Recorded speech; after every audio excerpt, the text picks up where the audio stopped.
him. Our today's discussion is on miscellaneous chest pathology. Previously, we have gone through multiple chest events with the due effort to make you oriented with the commoner chest pathologies.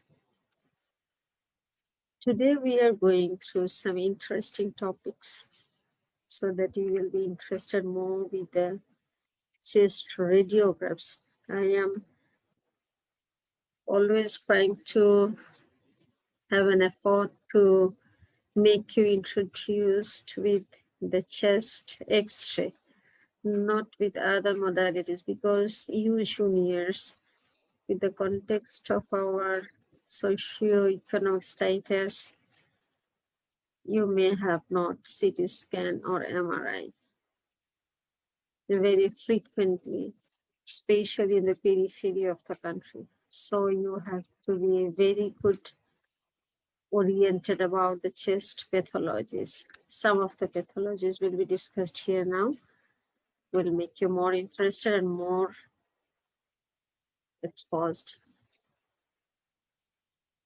We are talking about a tumor-like condition that is called vanishing tumor. Why it is vanishing? It gets vanished with some of the medications will come on. The vanishing tumor is, its synonyms are the 𝑘𝑠𝑖 tumor or phantom tumor. The vanishing tumor is a well-demarcated opacity seen in the chest radiograph as a mass lesion, usually in the right short fissure. And uncommonly is seen in the oblique fissure.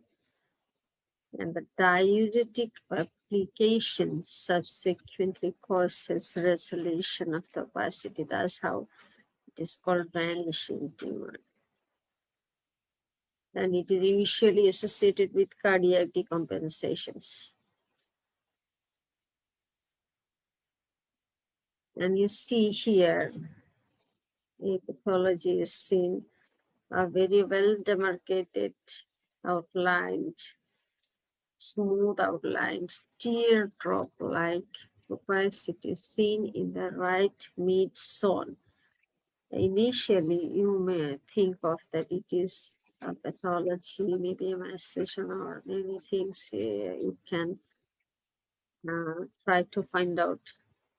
And you see these chest X-ray has got an enlarged cardiac shadow. There is some hilar, peri-hilar hazes, and scattered densities are seen in the lung bases and possibly left-sided pleural effusion. So this is a case of a fluid collection of phantom or pseudotumor Y. Let's see the next slide. This is the chest X-ray after treatment with diuretics. The cardiac shadow has got some reduction of size. The hilar and peri-hilar regions has been cleared of the haze seen in the during the illness state of the X-ray, and you see there is nothing in the right mid zone. A clear short fissure. Clear is a band shadow is running here. Is the short fissure is minimally thickened, but there is no fluid collection present. The patient is aged because this patient has got osteopenia also. So this is a pseudotumor or vanishing tumor seen in the right mid zone. In the PA film, it looks like a collection in the short fissure. And what about this photograph is again oriented along the short fissure anatomy in the right mid zone. A biconvex shape is seen. This is oval really, but this lateral view is clearly depicting a biconvex lenticular sheath. Dense opacity is overlying the cardiac mass, and this is a collection in the throat fissure of the right lung. Basically, this collection was in the part of the long fissure of right lung. And this is usually you will get, this is a collection in the right short fissure, right lung. The next, again there is a collection seen in the right hilar anatomy. Collection noted in the right hilar anatomy, and this opacity is showing the right mediastinal margin very clearly, and the branching pulmonary vessels through it. So this lesion is basically not in the hilum. This is either in front or in to the back of the hilum. We will come to discuss later on. And this is in the oblique fissure at its posterior travel.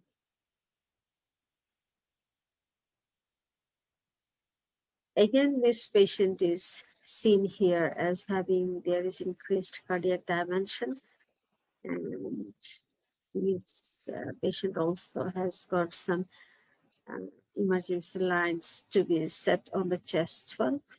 And also there is some cavitated lesions seen in the left upper zone, and consolidation is scattered in the right pericardiac region. There is also a left side small effusion. From all the scenario, it was really a cardiac decompensation. This is a case of the pseudotumor due to cardiac decompensation. After we have gone through the pseudotumor, we are going to discuss about the golden S sign. And what is this golden S sign? This is not really S, what we see in the text. This is basically a reverse S of golden sign named by Ross Golden in 1925. In the right upper lobe collapse and distortion of the minor fissure, that is the horizontal fissure, is causing the resultant outcome of the reverse S sign of golden. Shortly, we used to say this is golden S sign. And the lateral, what happens actually, there is a collapse of the right upper lobe, and the lateral part of the short fissure is gets distorted in a way that the volume reduction causes the lateral part of the fissure concave downwards, and the lower part of the short fissure is convex downwards due to the hilar enlargement, usually due to adenopathy, maybe mass also. So the scenario is like this. We used to get an advanced malignant lesion in this way, that there is the short fissure is displaced upwards, and there is mediastinal shifting, there is elevation of the right hemidiaphragm. All these things are causing the volume reduction of the right lung, and this specifically designed reverse is here. The lateral part of the throat fissure is elevated and concave downwards, and the hilar mass and adenopathy at the hilum, causing the convexity at the lower limb of the horizontal fissure, producing golden S sign. And additionally, this film is showing what? If we try to find out two things, I must mention that there is erosion of the fourth, fifth rib posteriorly, and there is elevation of the right hemidiaphragm that causes due to the involvement of the hilum and uh, the possibility of the right phrenic nerve palsy raised very lightly. So this is golden age sign. The hilum overlay sign is another important sign used in describing chest pathology to describe a hilar lesion, whether the lesion is in the hilum, maybe a vascular lesion, maybe a mass lesion, or maybe in the cardiac origin. So visualization of the hilar vessels through the abnormally dense hilum is the hilum overlay sign. It refers to the mass in front or behind the hilum. Conversely, obliteration of the hilar vessels is done because of the hilar mass. It means the obliteration of the hilar vascular outlines are referring the lesion to be hilar mass, and the visualization of the hilar vessels and the bronchial outlines are referring to the lesion to be outside the hilum. It is either in front or behind the hilum. There is a lesion seen along the hilar anatomy, hilar and juxtahilar region and suprahilar region. So this mass is this mass is either a hilar originated mass or it is in the lung mass, is decided here with this sign of hilar overlay sign. The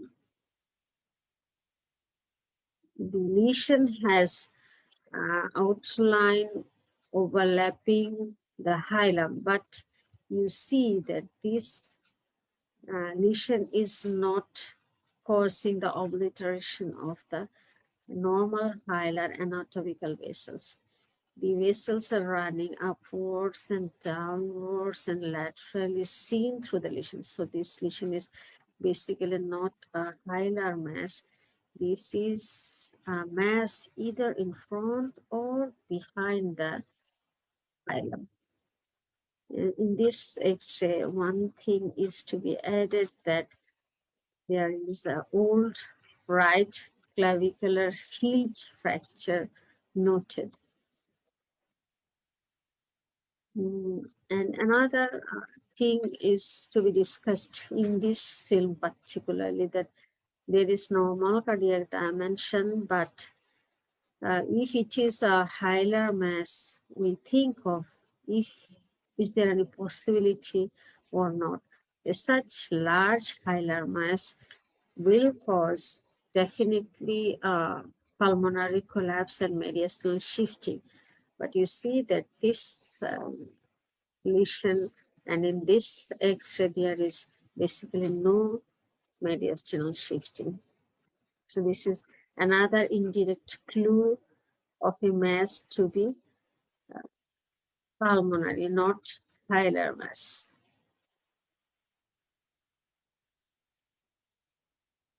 Another sign in relation with this scenario is the hilum convergence sign. The hilum overlay sign is describing any hilar related lesion to be pulmonary or hilar in situ. And what about the hilum convergence sign? It is about also any hilar mass. It is whether it is a lesion from the hilum or any related adenopathy or mass.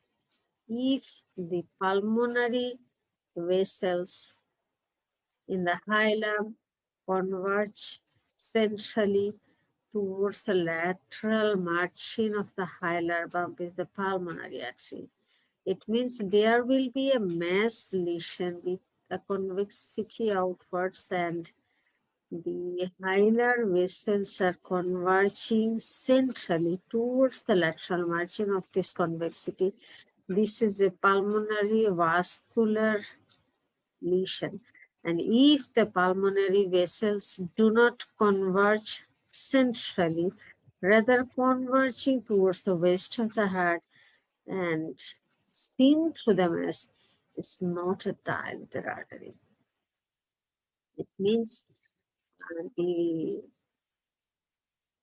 pulmonary vessels from the hilum will not run towards the dilated hilar pump, rather it converges towards the west of the heart. That is called the hilum convergence sign. Let's look into the matter. This is a convexity seen along the left hilar region. Whether this lesion is vascular mass from the pulmonary artery dilatation or it is juxtanode, juxtahilar node, we can come to be concluded that the pulmonary vessels from the inferior, interlobar and upper lobar and lower lobe vessels are converging towards the center of this hilar pump. So this is a vascular dilatation produced by the pulmonary artery.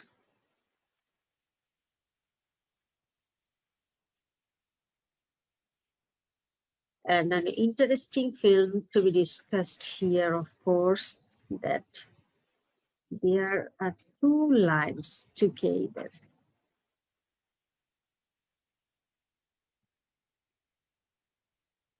The thing is, one of them are running side by side. So these convexities representing what and what is that? That is a question we have to answer. You see that there is cardiac enlargement present and there is convexity of the pulmonary vein. That means there is pulmonary and the vascularity appears normal. So there is pulmonary stenosis, perhaps, most likely. So whenever there is pulmonary stenosis, there is bulging of the pulmonary bay usually. And the pulmonary bay is dilated in a way that there is convergence of the vessels are seen towards the more medial margins. More among the two, the medial one is receiving the vessels because I should say that the another density lateral to this convexity is also similar to its contour, but the vessels are running through this lesion is not a vascular mass. This is out other than the vascular issue. It means there is hilum overlay sign present here, so that the lateral mass is not in the hilum. It is either in front or behind the hilum. So two signs are present simultaneously here, that there is a hilum overlay sign present depicting a presence of a mass either in front or to the back of the hilum, behind the hilum.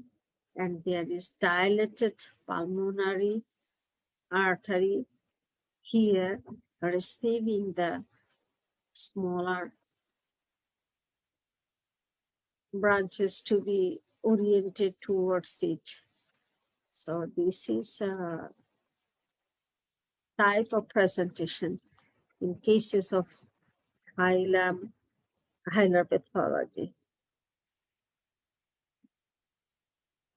And you see that there is a mass noted at the back of the apical segment of the left lower lobe is present here. So that was a pulmonary mass superimposed on the shadow of the dilated pulmonary artery, you see.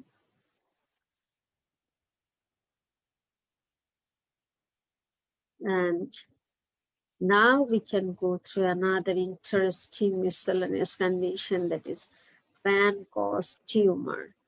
This is a non-small cell tumor, usually squamous and apical in the lung, and locally it is destructive. It contributes 3 to 5% of the lung tumor and apical soft tissue opacity, and usually re-involvement is there or extension into the supraclavicular fossa. It is MRI, the modality of choice for the apical tumor, which is 80% sensitive, whereas CT has got a sensitivity of about 60%. So the modality of choice should be MRI. There is a small roles of the ultrasound, CT scan, and X-ray, but the sensitivity of the MRI is superior to all other modalities here. The another important aspect of the MRI study is it needs a very minute observation of the brachial plexus involvement by the Pancast tumor extension, because the involvement of the lower of the brachial plexus more than the lower trunk or the seat nerve root involvement suggests inoperability. So the MRI, if it is feasible before surgery, we must go through the MRI study. See, this is a chest X-ray. If you see in a single glance, we see that there is no much abnormality seen in this chest X-ray. But if you see this minutely, there is some distortion noted along the left apical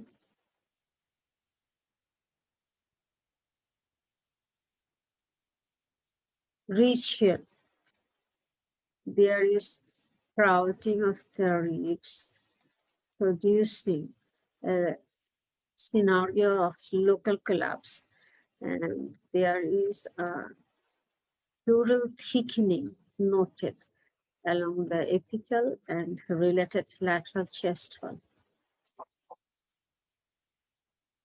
And this is the early presentation of the Pancast tumor seen here.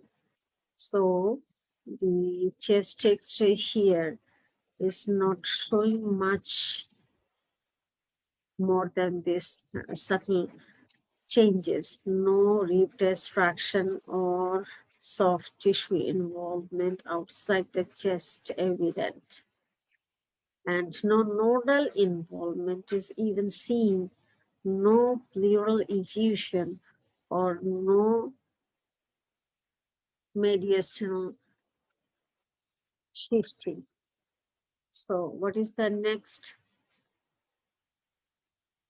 Usually what we get in our daily practice or in our chamber, in the hospital wards, we used to get such a tumor. This is a diffuse opacity occupying the right apical region. And this opacity is associated with the local collapse of the right upper lobe. And there is at least a right paratracheal nodal involvement. And this is a typical presentation, but here there is no bone destruction definitely seen, which is usually get. And the usual presentation is in such a way, but always I used to think and I used to talk about that how early we can diagnose, how early we can save the lives, how early we can help people. What is the utility of such sort of declaration that there is advanced metastasis, local extension, and inoperability? There is no credit about the radiologist, the clinician, or anybody else to declare a death sentence to the patient. So the job of a clinician, a radiologist, and the related co-workers should be targeted on the early declaration of a pathology, which could save so many lives and the national burden in our socio-economic status. And what is MRI can help? We have discussed about that MRI is a superior modality to anything else, to any other else, to declare about the condition of the apical lung mass, lung pathologies. You see that there is a mass, triangular shaped mass present here, reaching up to the right paratracheal region, and local collapse is definitely seen here. And the extent of the destruction will be also seen if we look forward and backward images. So this is the chest pathology seen in MRI. And the similar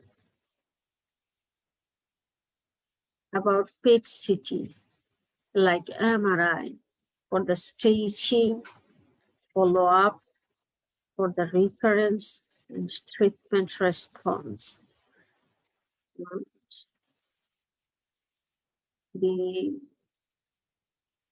apical tumor has got a syndrome, that is present up less than 25% patients of the apical lung mass.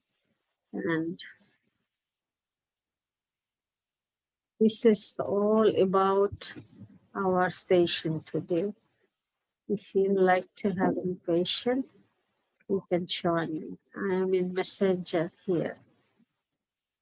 Thank you.